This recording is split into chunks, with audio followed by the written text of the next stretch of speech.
Hi, I'm Amy. And I'm Kirsty. And this is our podcast covering the highs, lows, and realities of parenting a child with neurodiversity. Each week we'll be sharing updates from our lives and hearing from a variety of guests about their advice and experiences. This is Love Needs No Words. Hello and welcome to this week's episode of Love Needs No Words. We're excited to be joined by mum and daughter combo who are raising awareness of autism, ADHD, dyspraxia, dyslexia and mental health issues all through their social media page. Michelle Raftery and her daughter Kate, who was diagnosed autistic age 17, or Juzt2girls on Instagram, are here today. Ladies, thank you so much for coming on. You're so welcome. Hi. Oh, you can already see the bond that you two have got together. It's amazing. It's so lovely. So I guess a good place to start is how your Instagram page began and sort of the background behind it. So when we first started the page, it was actually focused on mental health because Kate was after just coming out of a really bad year. Yeah, a year of like a year. Yeah, where she was really suffering bad with her mental health, and she really wanted to raise awareness when she got better around mental health with young people, and especially autistic people or neurodivergent people. So she asked me to do the page with her, and I said, no, there's no way, like no way on earth. So I had to think about it then, and I'm always very supportive with Kate and whatever with what she wants to do. And I was just like, well, if she wants to do this, she wouldn't do it on her own. I said, okay, I'm gonna help her. So I went and I made up the Instagram page, and I just went into Kate. Yeah, I woke up one morning. You were like, I did it, by the way, and I what? Yeah, and you can tell them how we got our name. So our name basically it's just two girls. And when I was really bad with depression, I had a year where I did not leave the house. I didn't live, I existed. And the only reason I stayed existing was because of my mom. And so when I get really dark and really overthinking everything, mom would be like, okay, right now we're just two girls and we're watching this TV show. Or right now we're just two girls and we're in the car. So don't be thinking of anything else, just in the moment. So I'd always be like, okay, yeah, we're just two girls here, or we're just two girls. And that's kind of how... That was the obvious name for our page, Just Two Girls. Love that. That's when we were born. That's amazing. And at that stage, Kate, were you aware that it was autism? My depression year, we've now found out, was autistic burnout, but we didn't know that at the time because I wasn't diagnosed. I wasn't anything. So I just thought it was really severe, depression, suicide, But then I got diagnosed and I was like, oh my God, wait, it all makes sense. Even though I've always known Kate was autistic, from when she was young. What was it for you, Michelle? So what stuck out for you as thinking she might be autistic? She had very strong aversions to food very early on. In the crash, meal times were really difficult because Kate wouldn't eat the food. Nap time, all the kids slept on little mats. Kate wouldn't. She needed to be in her buggy. And then when she started school, then if I wasn't there to pick her up and I sent someone else that wasn't me, Kate wouldn't be able to process that, and she would have what we know now is a meltdown. Her behavior, if I brought her into shops, she wouldn't be able for it. Absolutely. Yeah, she'd hide, she'd just hide under the clothes rails, and it was like the world. She was afraid of the world. That's the only way I can describe it. When she started school, that's really when it started to show, because Kate really struggled with friendships, and she wasn't like the other kids. She also had dyslexia, severe dyslexia, dyspraxia, ADHD. So she really, really struggled in school. But then she left mainstream school and went to a dyslexic school. And that's when I started the process of getting Kate assessed for autism. At 8 years of age, Kate got assessed and she didn't meet the criteria for an autism diagnosis. as you probably know, it's really hard to get an autism diagnosis, and yet you have to go through a series of things. And the school is one part of it. And in school, Kate is just the model student. She will just sit there and she won't I say don't a think I'm thing. the model student. I think I am just kind of I turn invisible. I literally will just sit there and I won't say nothing and I won't do nothing and I'll just be like I blend into the wall. I'm not any radar enough to say, okay, maybe, you know, she's struggling, maybe, because I just like hold it all in. I'm just like, I'm fine, no one even look at me. Yeah. Or I'll like burst into tears. I guess it's providing the evidence, isn't it? That's it. It's all about ticking boxes, you know. Yeah. So they just said it should be really about like the person and not the box that they fill, I think. So she didn't meet the criteria then. They said, we'll reassess her because she's a lot going on. And then she started her journey then with CAMS because she had such bad anxiety. The anxiety just went sky high. And that's because she wasn't diagnosed with autism and she was struggling so much with anxiety and going to school especially. And it was also a lot of anxiety with masking. It was like, okay, I have to like be like this and I have to do and I have to, and what if I do it wrong, and what if I'm not like them, and what, you know, when it's all just, it gets a lot like. Yeah. What happened then was she went to the dyslexic school then, and she had 3 years there and it was amazing. And Kate started to really come into her own. Took her a while now, but you did like that school. There was only 10 in her class. It was like the right environment for her.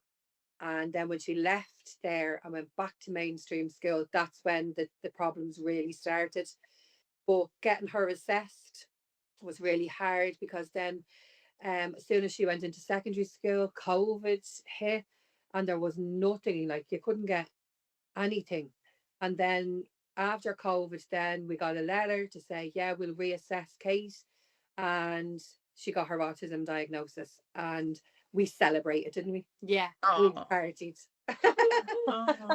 You know, it wasn't a bad thing. It was an amazing. It was like a finally. We knew all. Like Kate even knew herself. Kate wouldn't do a lot of things or go places like that are for autistic people because she didn't have the diagnosis, so she didn't feel like she was eligible, I suppose, for those things. And like now, Kate's room is a sensory room. Her bedroom is a sensory room. She has a swing in her room. She has projectors. I guess it must have felt really validating that you got it as well after all those years. Yeah, and it's very surprising, but the emotions you go through after getting a late diagnosis. It's not like, oh, like congratulations, like goodbye. It's like a full like few months. Like you first get it and you're like, oh my god, yay, and then you let it sink in and you're like, hold on a second, I've had this all my life and not one person could be like, you know, let's help you. Yeah, and all the struggles, and then you and you get kind of angry, and then you get kind of upset, and then you go back to happy because you're like, okay, I'm going to be myself. Yeah. And you're like, but I don't know who myself is because I've been masking all these years. And it's like this whole process of like, it just like messes with your mind. Yeah. And it does take ages to be like, okay, this is me now. This is like, I'm just going to unmask, be myself. And that takes time. Yeah. But I think now I'm fully. Just me. Best version of herself. To see her just authentically autistic is just amazing. It's just like, it's just unreal. I was going to say, Michelle, what was it like for you? Because we as parents know what that struggle's like, but you had many years of knowing and not getting the answers that you wanted in the fight. Yeah, how did that feel for you? We've had a difficult time, both of us, over the years, but I think now is the best place we've ever been in, because it was so hard, and I myself struggled with anxiety throughout that. But as a parent, it's very difficult to switch that off when you've gone through that, and you've gone through that, you know, since they're a very, very small child. And what they need from you changes over the years as well. What Kate will have needed from you will have changed. So it's quite difficult to turn that part of you just suddenly off, just because you suddenly have the, you know, the clarity of a diagnosis. It's just not going to change overnight, is it? No. And that constant want to protect them, I think we can all relate to that, but especially when they're so low and you feel hopeless that there's nothing you can do. So to see her now must be incredible. She's been through so much, haven't you? Like so much. Just a bit. Has it helped you, Kate, to now have the sort of platform to be able to be so open and honest about your diagnosis, about the journey, about some of the challenges that you've had over the years? I wanted to do the page to like bring kind of a light into such a dark topic, because it is kind of like our life was very dark. Very, very dark. But we always used humor and music, and even like on the darkest days, we still like laugh. Yeah. You know, we there were still moments where we laughed. Like, and I guess we kind of wanted to show that to other people, Yeah. that like even you can go through kind of anything and you can still be positive. You're gonna get through it. that was the main thing we wanted to offer other people like us, was hope. Yeah. And that's the main kind of theme on our page, is hope. There's always hope. Like, Kate was in the worst place imaginable. It was absolutely horrific, and my worst time of my life as well. During that time, Kate actually moved in to my room, because I literally needed to keep an eye on her Like 24/7. So she was with me 24/7 for a long time. When Kate was going through that, her sensory issues were really heightened, and like, she couldn't tolerate clothes or anything on her. There was just one t-shirt that she could actually tolerate on her skin, and she had to wear that like day in, day out. There was nothing else. Like, And I stopped eating. I was existing. I wasn't like, yeah, she couldn't eat, she couldn't sleep, she couldn't watch anything on the telly, she couldn't do anything until we found Gordon Ramsay. We found Gordon Ramsay's program Hell's Kitchen, and we watched that episode after episode after episode, just on a loop, and we loved it, didn't we? Yeah. Like, we have like, we can't wait to meet Gordon Ramsay. We're like, we have to meet him. He got us through that really, really, really difficult time, because it was an easy watch. You know, it was just kind of always on. laughing in it as well. Where Yeah. it was like he'd get so annoyed and we'd be like, oh my god, Yeah, that's what we watched. Like, and it's great that we can look back and kind of laugh. Kate, you obviously had your mum as a support network, but Michelle, did you have anybody that was able to support you? Because that must have been very, very difficult. No, it was during COVID, and I kind of didn't tell I just didn't tell anyone, because you don't, like, what could they do? Do you know what I mean? Like, everyone was in lockdown, and I've always been kind of like that, just keep everything to myself, you know, and I did at that time. No one knew how bad Kate was. But now I'm a lot better at sharing what's going on, you know, with us. And the page has helped with that. Yeah. You know, our page has helped with that. Because the support we get from that page is like crazy. It's amazing. It's great to have people that go through similar things that you do, and you can get great advice and, you know, things like that. But at that particular time, it was just me and you, just two girls. Me and you against the world. Yeah, that's tough. I mean, there's still so much to learn about autism in girls, and I bet that's also why the page does so well, because there's so many girls that are asking, so many parents that are probably questioning whether they are, and all your videos are so helpful to help explain everything. And even you, Kate, sort of describing how you were feeling, and it would take one person to look at that and think, oh, maybe I'll look into this a bit further. But what's the situation now? So, were you at school? Are you at college? Where are you sort of now, education wise? So I was in an autism class for 6th year, and that's where I'm meant to be now. But I don't think that is kind of working out, because I had dropped out by 2i during my kind of depressive year. I was like, I can't make it into a school building, and we'd have days where like we could pull up outside the school, and I just be like burst out crying like outside. I was like, can't make it into that building. Like, nope, let's go home. Yeah. That's one message I have for parents: is school will always be there. Education will always be there. Your mental health and your well-being should come first. You know, so if your child is suffering and they can't physically, like Kate was vomiting and all outside school, if you're like that, and then when she did make it into the school, she's a runner. So she'd be running like, and the school would be ringing me going, have you got Kate? And I'm like, no, you're meant to have her, you know. And I was going looking for her. I was like, awful. But I've never put an emphasis on skill, because like education's always there. You can always go back and learn. You can always catch up, you know. But if you're struggling with your mental health, that's the one thing that you need to look after at that particular time, you know, and look after you. And Kate struggles so much with the school environment. Like, it was absolutely horrific, like really, really bad. And I know there's loads of students in the same boat. I just wanted to Wanted to be happy, yeah. Yeah. The thing is, you're not going to learn if you don't feel psychologically safe. She could end up, you know, you could take her into the school, but if she's not going to learn anything if she's not in that frame of mind or that safe space to be able to be open to that. It's a scary place to be, I think, for parents, because of fines, because of the pressures, because of the social expectations of education. It's just such a complex thing. I think it's probably a very reassuring message for a lot of parents who are in that boat where their children are maybe not able to go into school. You know, they cannot get into school. Yeah, and there's a big difference between people that are not able, you know, to go in for whatever reason, and people that just don't want to go in. Yeah, you know, there's a difference. Because I wanted to go in, like, we drive to the school, and I'd have my school bag and I'd be like, okay, today's the day I'm gonna get in the door, and then I'd vomit and I'd be like, I can't. Like, no. Yeah, like she really, really wanted to go every day, but just wasn't a safe environment. It is safe for Kate. It just was too overwhelming, too much for her.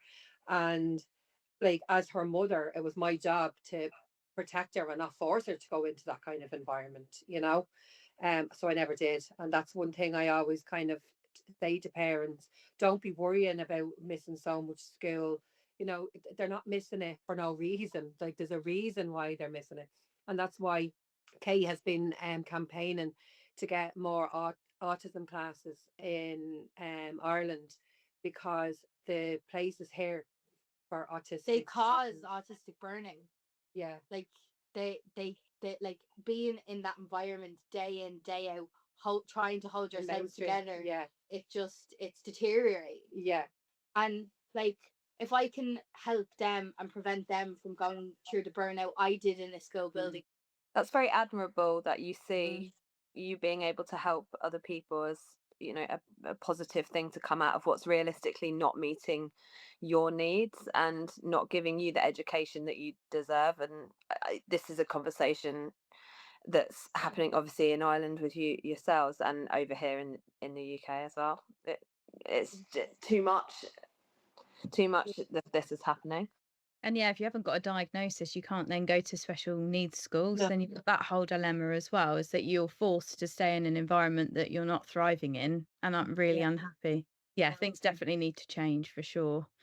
But Kate, now you've got your diagnosis, how do you deal with your autism now? So have you found ways to kind of cope with your anxiety and things like that? Well, yeah, so now I kind of will say, okay, and I'll accept it, and I'll say, okay, this happened. Like, usually I'd be like, why am I so weird, and why am I so this, and why, like, to mom I'd be giving out to her, and I'm like, okay, no, it's okay, I'm autistic, I have a different brain to everyone else. So the reason that I might get more overwhelmed than you is because my brain's different than yours, and that's okay. That I had to wrap my head around that, and I did. And now, like, I bring my fidgets everywhere with me. I always have them in my handbag.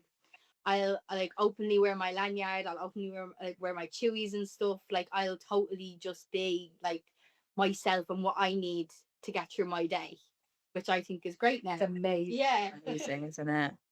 Yeah, because when she was younger, I'd have the ear defenders on her, and Kate hated wearing them because it drew attention to her. You know, she didn't want to look different.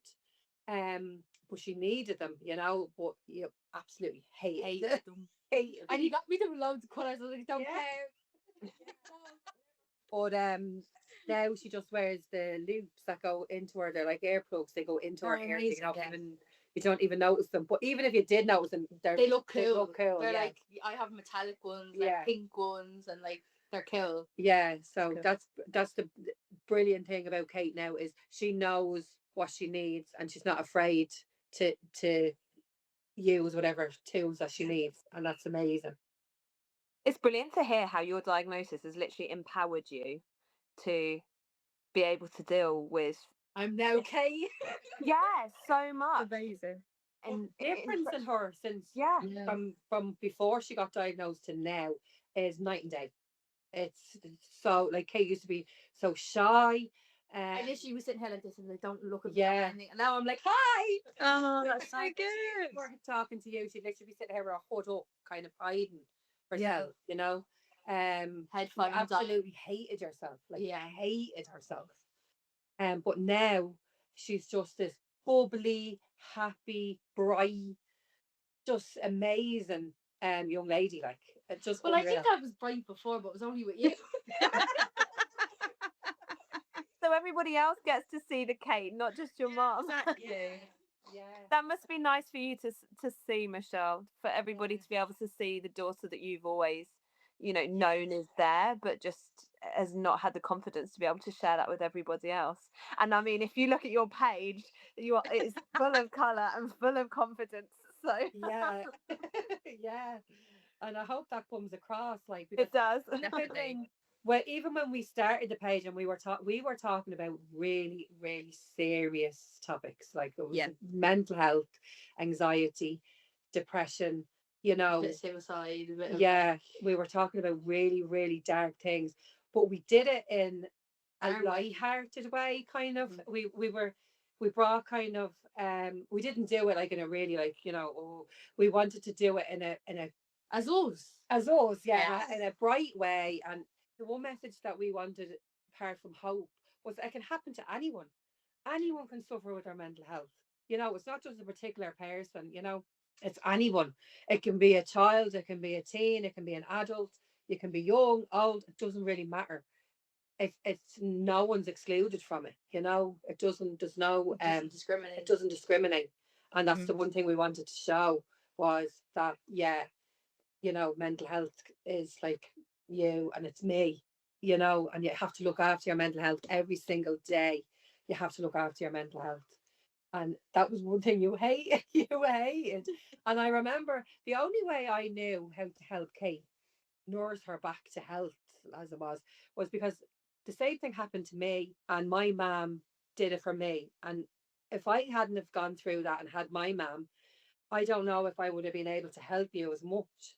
Because my mom, when I was suffering depression, I had to move in with her, and I moved in with you. And she was like my rock at that time, and she helped me. And I always remember I was up in the attic, and she'd come up with a cup of tea and she'd open the curtains. I always open the curtain. I'd be like, because when you're suffering from depression, you don't want any light in. You just want to be in the dark and disappear. And she was opening the curtains, and she was like, right now, you have to get up now, have your tea. And then you had to go out and walk around. We lived in a park.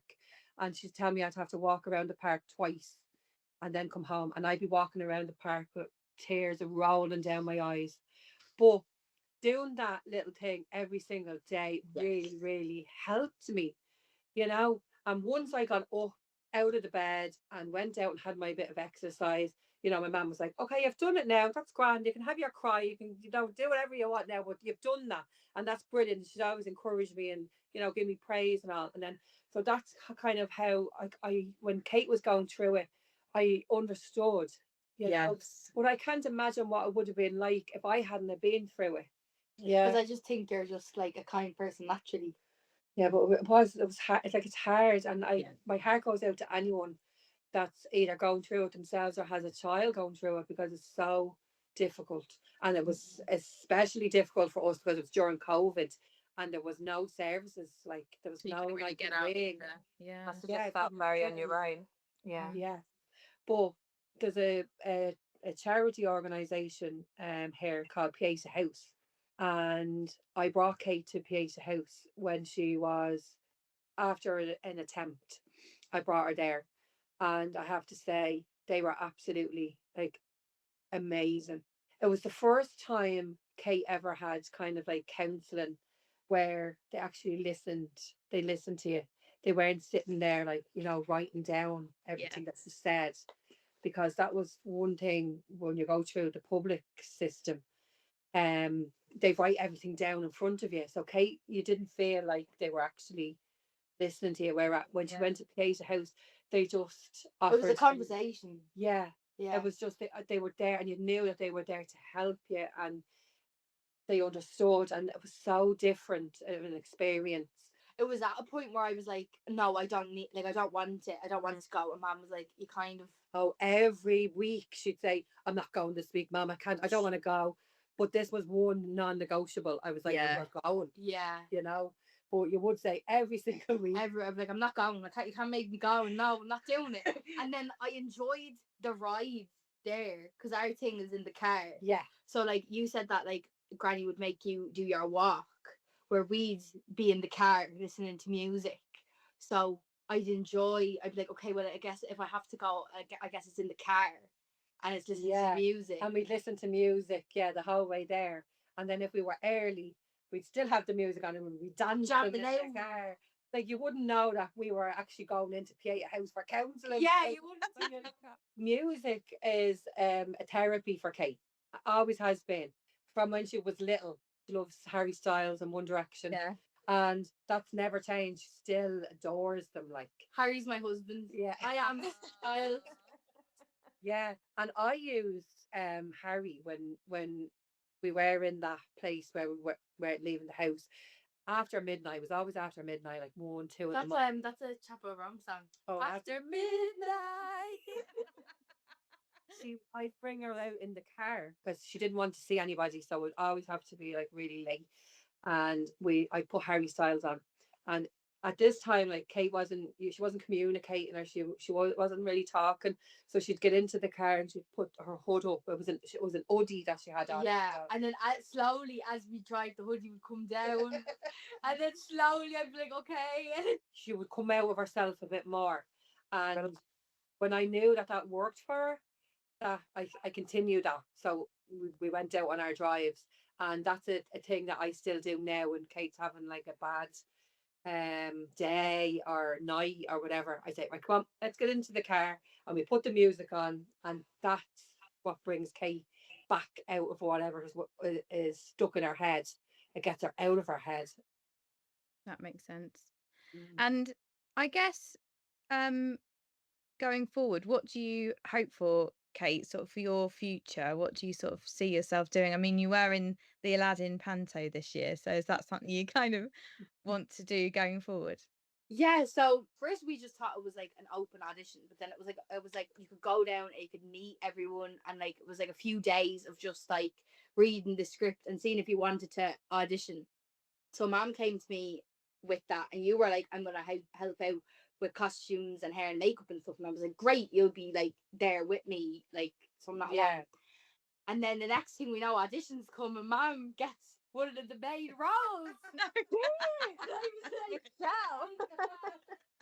So Mom ended up being Queen of Pantoland, and I was Marjorie. So she is a fairy, part of the FBI, which is Fairy Bureau of Immortals. And I was kind of like telling the audience, like I'd come in during like after the interview and I'd tell the audience what was happening, and I'd like kind of be in the background, and I was kind of the ditzy blonde one, which you could see that. I feel we're kind of really mean at it, which was really weird seeing Mom being like a bite. Yeah.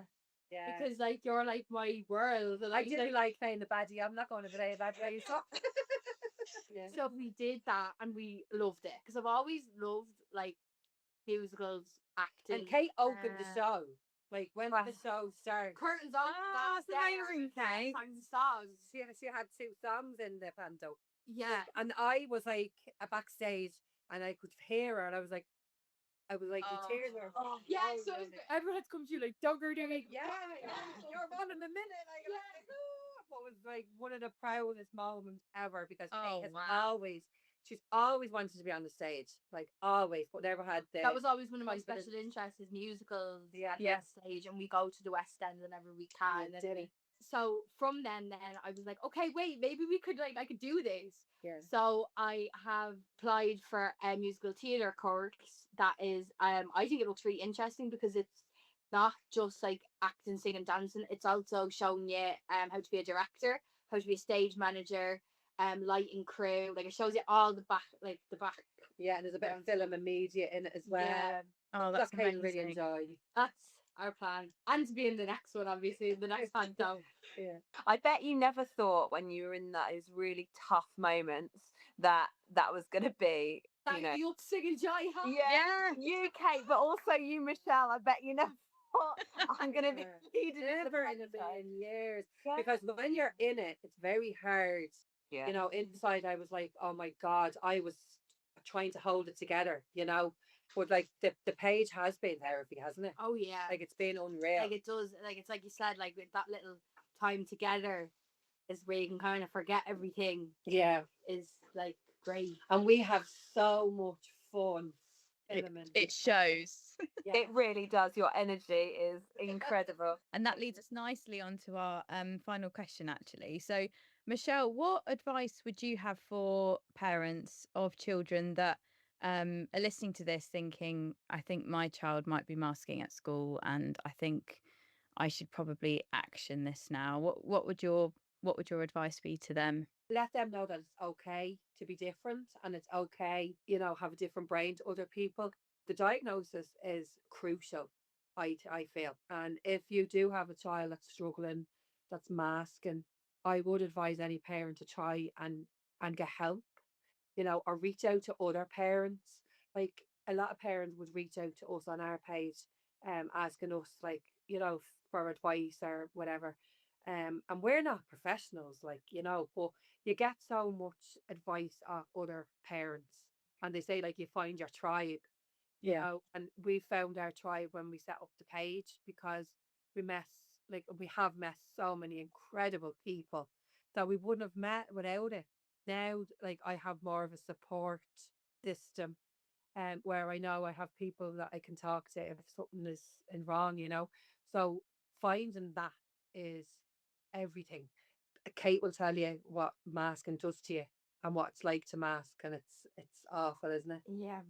Really, really It's bad. like deteriorating, like trying to be someone you're not. Yeah. It's like, because it's also then learned behavior. What you try and, like, it took me ages to unmask. Yeah. Because it was all I knew. Yeah. It was all I knew, and then it was like, okay, now you're like allowed to be autistic, and I was like, I don't know how to be anyone other than trying to be you, or trying to be my friends, like, or trying to be, you know, I mirror everyone. What I did mirror everyone that I had a conversation with. Like, I'd be like, oh, they've crossed their arms, I'll cross my arms. Like, you're into football, I know nothing about football, but let's talk about Messi. Like, I pretend like, Yeah. you know, I pick up little things, and She'd like, come home to me and say, Mom, I need Pokemon cards. And I yeah, said, what?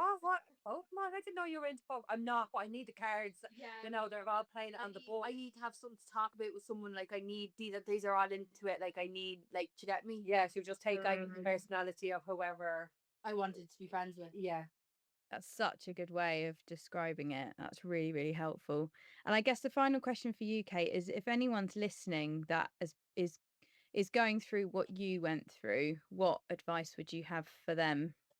If you're like just after getting diagnosed, and like it is like an awful thing to go, like stages to go through, because it really messes with your brain, in the sense of you don't know who you are, you don't know why you've been let down so much, you don't know how to unmask, how to anything, but you kind of just have to go through it.